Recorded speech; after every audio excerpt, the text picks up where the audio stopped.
Yo! Video games. What up, dudes? Matt here from YoVideogames, and I'm back again with my final Summer Games Fest Playdays hands-on impressions videos.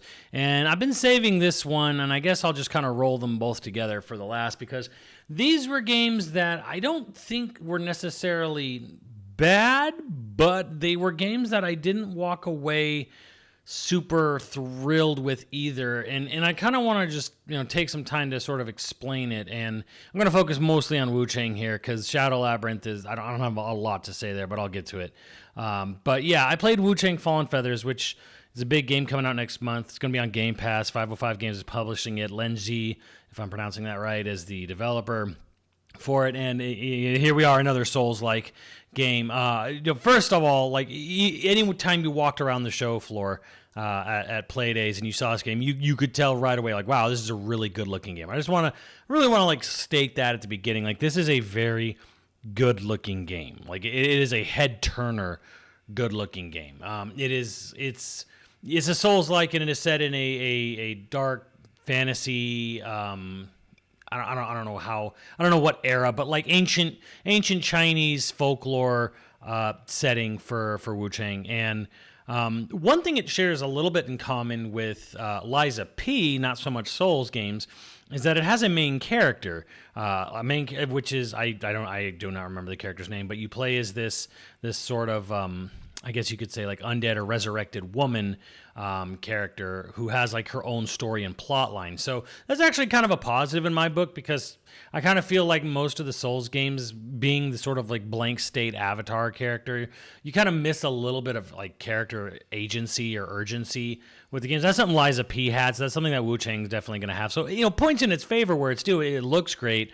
I kind of like the fact that it is a main character game with a specific character, and they have their own plot, and it's driven by that. What that does do, though, is it does lead to some interesting things when we get to equipment. So, again, generally speaking, how does it play? Well, you already kind of know how it plays. It's a Souls-like. Again, heavy emphasis on the dodge. There's a perfect dodge mechanic, and that sort of like refills a sort of your Wuchang meter or whatever. So there's almost a little bit of Neo there, because how Neo had that sort of cleansing purification thing at the end of attack strings. So this has a sort of perfect dodge mechanic. You can dodge, but perfect dodge is actually more beneficial to you. So there's a little bit of like sauce going on there. And the other thing here is that they really wanted to go really flashy on the moves and the abilities and stuff. And weapons are, not only do you just get other weapons, like the weapons are upgradable, not just beyond stats, but you actually get abilities and new moves and stuff from the weapons. So like you start out with like a longsword, and you can get other weapons like spears and what have you, but they come with different special moves, which is I think a little bit unique in a way, because like Liza P, like the special moves were kind of tied to the arm you have here. Here you have a skill tree on the weapons themselves, or at least not really a skill tree, but an upgrade path on the weapons themselves, which make the weapons feel more dynamic and a little more like, okay, so if you really prefer a certain type of weapon, you can really like get new moves with it. It's not just, I just made the sword hit harder. I actually got new moves out of it. One of the more particular things was that the longsword could be upgraded to eventually do parries, which I really like. Now, the parries feel good. Man, it doesn't feel like weird and like slow or anything like that, which I feel every action game should have a parry, but like sometimes they don't always get it right. The parries feel good in this game. What doesn't feel good is that there's actually a mechanic built into the game where parries can only parry certain things. In other words, there are different attack types. Obviously there's physical, and then there's magical, fire, ice, whatever. But on top of that, there's a difference between blade attacks and melee attacks, blunt attacks as they're called in the game. So you will be fighting a boss who will have like a one-handed sword, and they'll be swinging it away at you. And every time they swing that sword, you can parry that sword. But if the boss throws out a kick in the middle of their combo, or even a punch, you can't parry the punch or the kick, even the big axe kick. I don't understand this. I don't agree with this mentality. Like, it's definitely something they wanted to do, but the big problem here is that there's really no visual indicator between a blade attack and a blunt attack. So you will just see a string of a person just swinging their body wildly. And they'll be spinning for a sword strike, spinning for a kick, but only the sword strike can be parried. The other, you're just going to eat shit, if you if you tried to parry the kick. So I don't understand this idea at all. I don't really agree with this idea at all. I think it kind of makes the game a little annoying. It kind of discourages you from using an ability that you get on the longsword, and it's not an innate longsword. You have to upgrade the longsword to get the parry. So it's what feels like what should be a base game mechanic is something that is tied specifically to a weapon and specifically to the level of the weapon. I don't agree with that. I don't really find that really great. There are some other weird things where certain small enemies had these weird jumping command grabs that looked really slow. You could see them just jump up in the air and they're sort of like hovering through the air, like slowly magically towards you so they could get their command grab around your neck and stab you. It was a little annoying, looked a little weird. There's just some general polish. The game's only a month out. I have no idea how old the build was that I was playing, so this may not even be there in the final version, but it was there. And again, kind of going back to the fact that, okay, so yes, this is a specific character, how like Pinocchio or Carlo, spoilers, and Liza P was in that game. In this game, you're playing as a specific woman character. What that means is there was a point in the game where I'm running down a hill and I'm running by like this peasant village, and there's a corpse on the ground and it's lootable. So I go and I loot the corpse, and I'm like, okay, so you got like a new clothing set, new armor set, and one was the robe, which looked like what the woman was wearing, and then the bottom half was lingerie, like modern day Victoria's Secret booty cheek lingerie, and it was equipable, and it made some stats better than the others. So like the game fully embraced its battle armor bikini stuff. So this is going to excite some people. This is just going to like head scratch other people like me, and it's going to make some people really, really groan. But yeah, they're definitely taking advantage of the fact that I'm like, all right, I got pretty beautiful model woman. What kind of armor sets can I give her? I know, let's have her ass cheek hanging out. That'll sell it. You know what? It probably will for some people. But again, Game Pass game. So if you're really kind of more like me, like, you know what? Let me just try it, which would be a good idea, I think. Again, you don't have to take my word for it.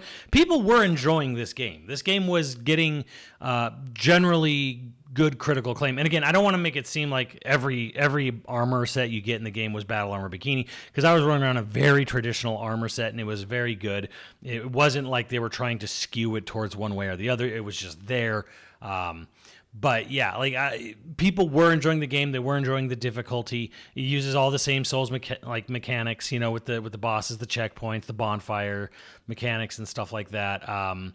It doesn't have any music when you're running around the world, because of course it doesn't, which is probably the biggest plague that the Souls-like genre has inflicted on gaming, besides poorly implemented stamina meters. That's not a Souls problem. That's a Souls-like clone game problem. But yeah, Yeah, I kind of walked away from this one going, it's very pretty. It's definitely I think a lot of people will enjoy it, but I also kind of felt like I didn't agree with some of the gameplay mechanics. I didn't agree with some of the design choices. There's a little bit of lack of polish in some ways with the way enemies reacted and the way hitboxes were going. Sometimes you'd walk up to an enemy and it would just jump off a cliff and damage itself, because it was meant to, the enemy was supposed to proc jumping down and attacking you from above, but if you approached it from above, it would just, you got closer and it would still jump down to where it was supposed to attack you below, but it would just jump off the cliff in front of it. So weird stuff like that. The other thing was that all these flashy, fancy moves felt bad to use, because every single heavy attack or charged heavy attack or really fancy special move with a weapon like a spear, the character had to do some crazy twirling, flipping, Cirque du Soleil, overly long animation before they would execute the attack, which gave every single enemy the opportunity to just walk up and stab you quickly right in the belly. Just, okay, well, don't. So it became don't use those moves. And when fighting bosses, it became dodge attack, hit them once with the light attack, back away. You try to do a fancy combo on a boss, haha, the game will punish you for it. So I felt like I was actively just getting punished for trying to use all the fancy new maneuvers that the game had. We had all these crazy moves and animations and whatever, but they're actually detrimental to actually fighting the bosses, which I didn't understand. Again, I don't really like the design decision. I don't agree with it. But maybe that's just par and part for the Souls-like experience. Maybe people love the sort of like risk reward, or that doing a cool fancy move is really dangerous, and it only just makes you a bigger, better gamer if I can execute all the like moves with huge wind up and still hit and not get hit myself. Go for it, man. You have your fun. But just running around playing the game on its preset difficulty, I was like, well, feels like I'm getting punished for doing anything other than a singular light attack and then backing away from any enemy that was bigger than like a sort of base zombie that you were hitting. So yeah, that was that. And then again, just sort of like quickly wrap up here. I played Shadow Labyrinth, the weird Metroidvania Pac-Man game. I don't have a lot to say on it. You can see from the trailer, it's a Metroidvania. Pac-Man's like this weird alien creature. It's based on the TV show. I forget that Blur Studios did. I forget the name of it already. Sort of based on that, as or like a sequel to that or something. But yeah, Metroidvania, it controls like absolute garbage. Everything is super stiff. Everything like locks your character in place. Feels terrible. If you're coming from Silksong, this game will feel like it's like 6 generations behind as far as controls go. Just not a good feeling game. I beat the demo. I got to the end of it. There's some really cool stuff in it, like visually, although everything does have that sort of weird marionette, like flash animation look to it. But there's some cool visual designs here. There's some really cool things on the world map that are related to classic not just classic Pac-Man, but classic Namco games. There's a lot of really big, deep cut Easter eggs for old school Namco fans, but it felt like I was controlling a plank of wood at all times. So yeah, not much more to say on that game than that. But yeah, so that's gonna wrap it up for my Summer Games Fest. In conclusion, it was a good show. I had a good time. Sword of the Sea was great. Shinobi was great. Pragmata was surprisingly good. But yeah, like these last couple games, I'm like, look, I don't want to dissuade you guys from playing the games. I don't want to be a rage baiter or a hate, get some hate clicks. I just didn't really jive or gel with some of the mechanics present in Wuchang. I think for some people it'll be a non-issue.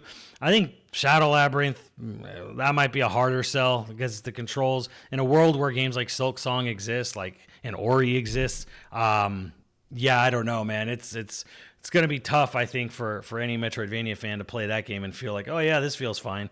But then again, I could be wrong. I don't know. Play it for yourself, man. They both come out really soon. I think they both come out in July.